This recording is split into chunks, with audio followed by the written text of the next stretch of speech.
Hi there, Pre-Calc students. Time for lesson 1030, another one of the conic sections today, ellipses.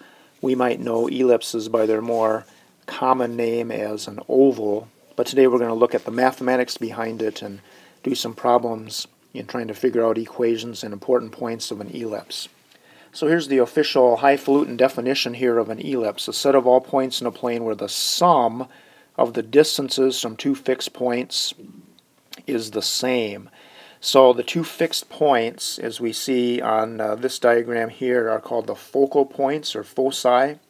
So those two fixed points, and then if we have a point on this ellipse, so the sum of the distance from that point to one focus plus the sum of that distance from the point to the other focus, that will always be constant. That sum will always be constant.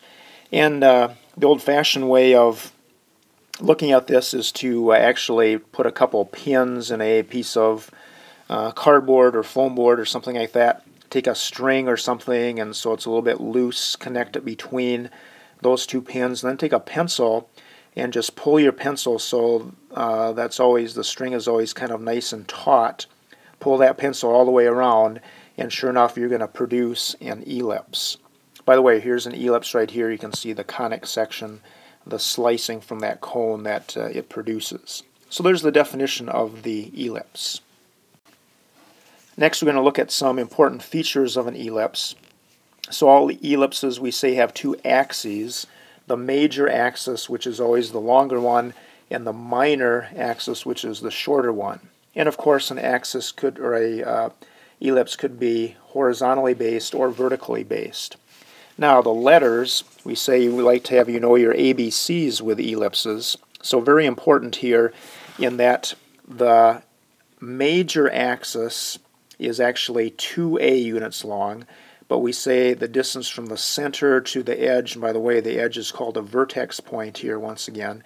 On the major axis that distance is a. On the minor axis that distance from the center to the edge is b. And they have it listed a little bit strangely here, but make sure to write this down in your notes.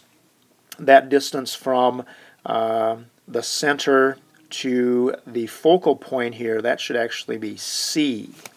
C. So A, B, C, those are very important letters in trying to figure out the important characteristics of an ellipse. All right. Once again, we have our standard form and general form, just like with circles. Interesting now with ellipses, kind of fractiony is what we like to have them be. And notice there's a plus sign here. They equal 1. And similar to circles, we still have our H and K, which is the center. Looks a little bit different in an ellipse, but we still have a center. And then as we mentioned, we have those vertices, although we have really about 4 vertices, one at the end of each of those major axes. So we like to get it in this form, in other words, having the ellipse equal to 1, because then we can pick out the center, and the a squared and b squared, if you remember back to the last slide, a was the distance of kind of halfway of that major axis, b halfway the minor axis. If we know these two numbers here, we can easily graph the ellipse as well. Now, what's the difference between these two forms? Well, one of them is a vertical orientation and one is a horizontal orientation. This one, keep in mind, a squared, remember, is the bigger number always. So if you see that bigger number underneath a term with x in it, so then this is going to be an ellipse that's orientated horizontally.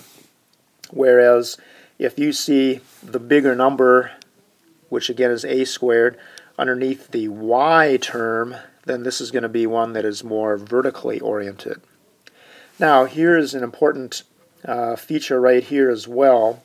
This c squared equals a squared minus b squared. Remember, c is the distance from the center to one of those focal points. And so we'll be using this little equation quite frequently.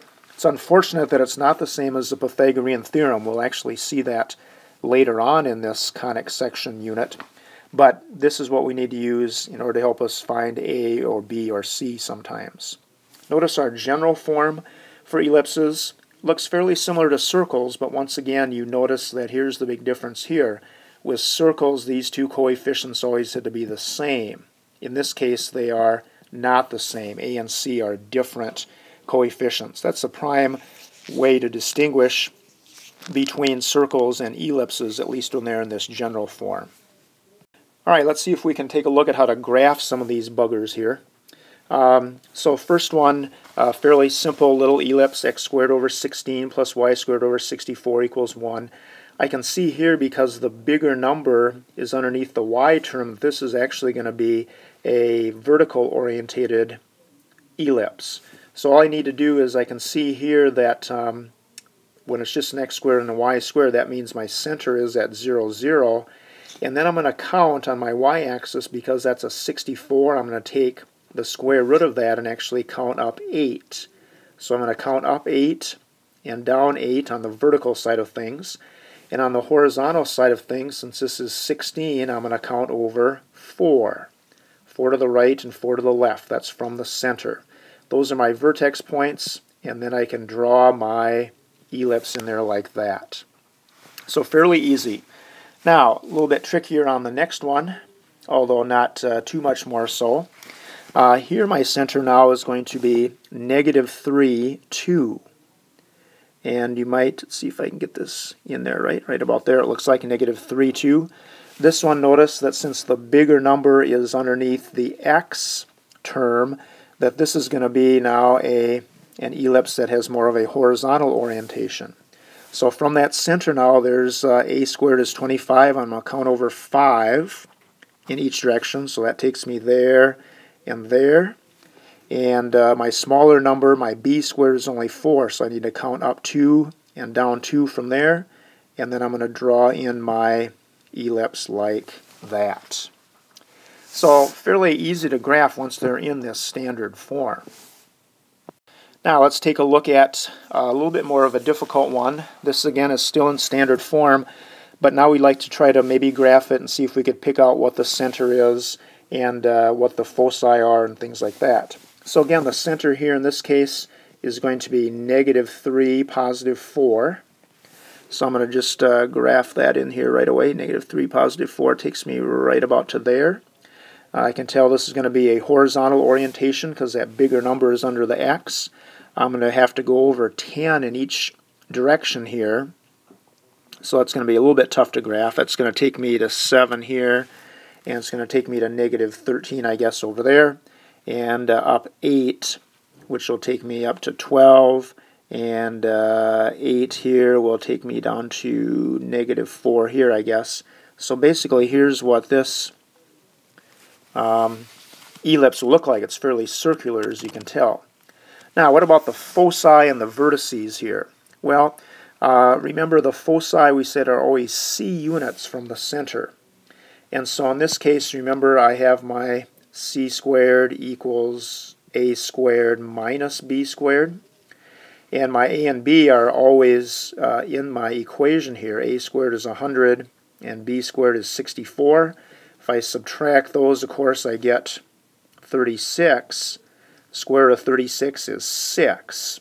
So my foci then are going to be 6 units away from the center in each direction. And notice, because it's a horizontal orientation like this, they are going to be on that particular axis. So my center's at -3, 4, so I have to subtract 6 from one side, so -9, 4 would be one of my focal points. And then I have to add 6 to -3, and I get 3, 4. That's going to be my 2 focal points. And I could graph those on there, but I won't do that at this point. The vertices then, by the way, are, I've already kind of graphed those on here. And I think for the sake of time, I'm going to let you try to figure out what those are. We'll talk more about those in class a bit. All right, see if we could write this thing in standard form. This is in general form right away. I notice this is not a circle because of these two coefficients. They're different. So let's see what I could do with this rascal. I'm going to once again try to group all my x's together. So I have 4x squared minus 8x over here. And I think I'll keep the same color. So I have 9y squared minus 54y. Once again, I'm going to get my 49 off to the other side there. Now, I think you can see what's different about this is completing the square Not as nice because of the coefficients in front of the squared terms. But I can deal with that a little bit. I'm going to factor out this 4. These are a bit of contrived problems here, as you can see, so they work out nicely. Here I'm going to factor out a 9. Happens to work out pretty good. Like that. Okay. Now here's where it gets a little bit interesting. Completing the square here, again, I always focus on this value right here. Half of -2 is -1. -1 squared is 1. So I'm going to add 1 here. Now it looks like I should probably also add 1 on the right side here, but do not be deceived. What I'm really adding here is not just 1, but keep in mind it's 4 times 1. Therefore, I better add 4 on this side. Rather insidious there, I think. On the next one with my y's, again, I look at my -6 here. Half of -6 is -3. I square -3 to get +9. So I'll write that in here. But again, I don't want to add that to the other side. Remember, I'm really adding 9 times 9. 9 times 9. So I better add 81 over here. Alright, now let's see what we have left here after all that gibberish. So I have 4, then I have x minus 1 squared. I have 9, and then I have y minus 3 squared. And once I have all this stuff here, I have, 85 minus 49, which is what?